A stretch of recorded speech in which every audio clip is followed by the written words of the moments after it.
The early details of Athanasios Diakos' life are hazy, but one thing that can be said for certain is that Diakos wasn't his birth name. Depending on who you ask, his surname was either Grammatikos or Massavetas, and he was born in either Ano Musanica or Artolina, in either 1788 or 1791. Like many national heroes, Diakos' origin story is shrouded in mystery, but it is safe to say he came from humble beginnings in rural, mountainous central Greece. At the time, Greece was under Ottoman Turkish rule, and had been since the 15th century. Under this system, Greeks were second-class citizens. They were allowed to practice Orthodox Christianity and speak Greek, but were subject to a jizya tax for non-Muslims, and weren't allowed to carry weapons or serve in the army. Ottoman rule was strong in the cities, but in the countryside and mountainous regions, Greek life carried on almost as if the Ottomans weren't in charge.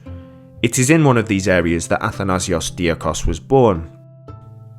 His grandfather was a kleft, literally meaning bandit, but at the time these people frequently acted as anti-Ottoman insurgents.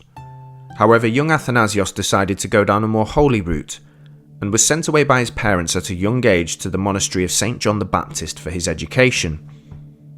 He became a monk at 17, and due to his devotion to faith and good temperament was ordained a Greek Orthodox deacon soon afterwards. Athanasios seemed destined for a quiet life devoted to God, but things took a turn when an Ottoman pasha visited the monastery with his troops. Supposedly, the pasha took a shine to Athanasios' good looks, and issued an indecent proposal to the young deacon. This was met with a furious response, and the ensuing altercation led to the death of the Turkish official. In order to avoid his own certain death, Athanasios fled into the surrounding mountains and followed his grandfather's footsteps in becoming a kleft. From then on, he was known as Athanasios Diakos, Diakos being the Greek for deacon, in a nod to his former profession. It was around this time that Greek discontent with Ottoman rule was building to a crescendo, and local kleft leaders frequently engaged in skirmishes with the Ottomans.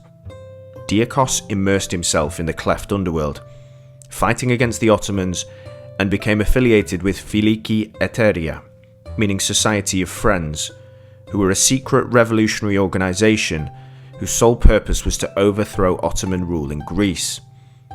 Within a few years, the mild-mannered deacon had become a hardened revolutionary military leader, or armatoli, leading his own band of loyal troops. It is with these troops that Athanasios Diakos conquered the town of Livadia on the 1st of April 1821, right at the start of the Greek War of Independence.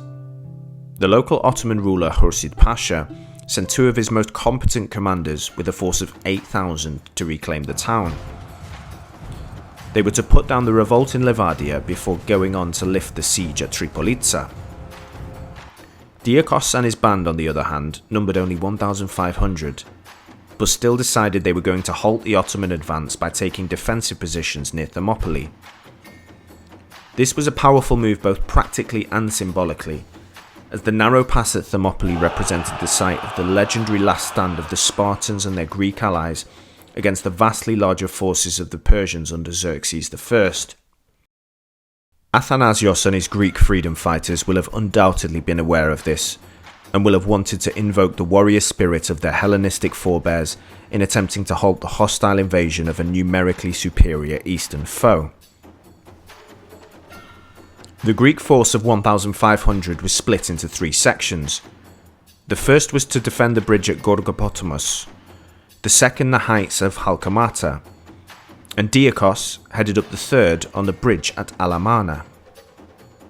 The Turks divided their force in preparation for the attack. The main group attacked Diakos at the Alamana bridge. The secondary group attacked men on the Gorgopotomos bridge, who were soon routed, before the Turks turned their attention to the heights of Halkamata. Again, the Turks found quick success, and the Greeks fled. This enabled the Turks to turn their full force on the depleted force commanded by Diakos on the Alamana bridge. By this stage, it was obvious how it was going to end.